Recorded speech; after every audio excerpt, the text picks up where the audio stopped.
Très heureuse de vous compter parmi nous, mesdames et messieurs. Bonsoir et bienvenue dans ce flash d'information sur Bamako News TV. Nous ouvrons ce flash d'information par l'actualité nationale.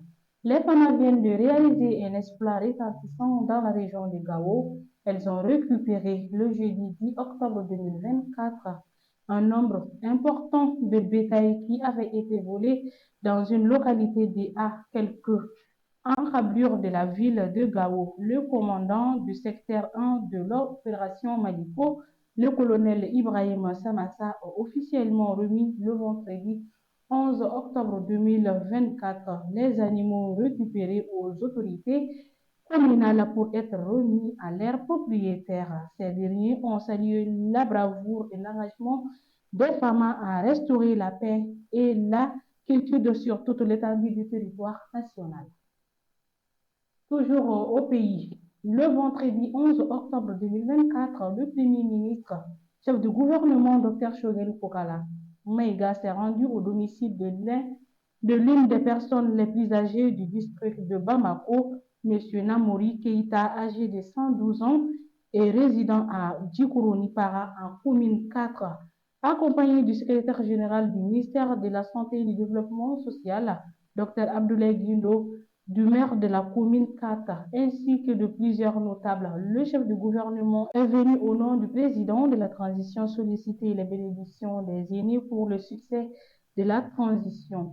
À cette occasion, le Premier ministre a offert des présents symboliques comprenant une couverture, un tapis de prière, un bonnet, un chapelet ainsi qu'une enveloppe symbolique. Très ému, le doyen a exprimé sa joie de recevoir cette visite, a formulé des bénédictions pour la réussite des actions du gouvernement tout en exhortant le Premier ministre à poursuivre sa mission en faveur de la paix et de la stabilité. La direction régionale du service de santé des armées de la 7e région militaire a organisé un don de sang le vendredi 11 octobre 2024 au centre médical de la garnison de Kidala. L'événement a regroupé des forces de défense et de sécurité de la région sous le leadership du gouverneur, le général de division El Hadj Gamou.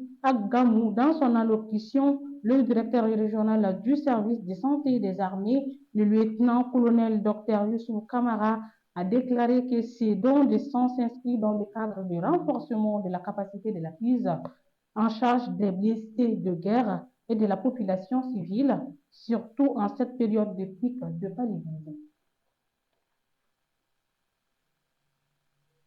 Le Mali accueillait la Guinée-Bissau le vendredi 11 octobre 2024 au stade du 26 mars dans le cadre de la 3e journée des éliminatoires de la CAN Maroc 2025 à domicile. Les Aigles ont souffert, mais ils se sont finalement imposés 1-0. L'unique but de la rencontre a été inscrit par l'attaquant El Bilal Touré qui a repris victorieusement de la tête au second poteau un centre de son coéquipier en attaque Adama Traoré Malouda, 72e minute.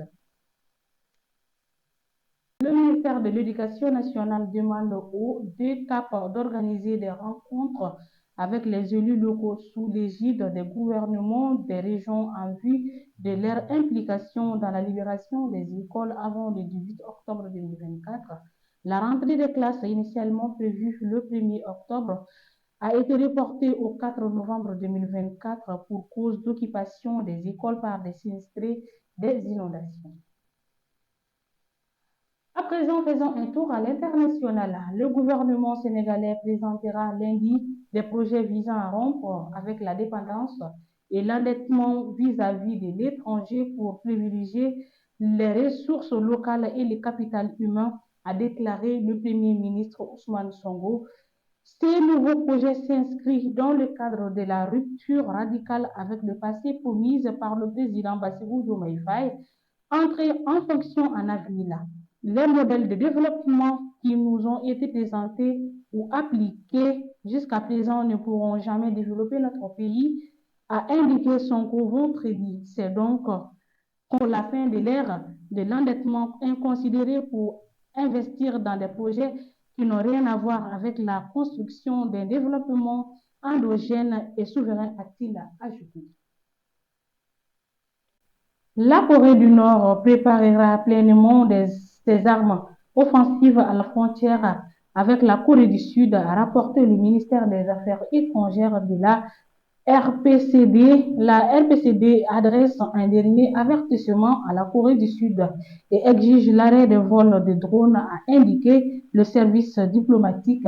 Pendant ce temps, la Corée du Sud nie avoir utilisé des drones pour larguer des traques au-dessus du territoire nord-coréen.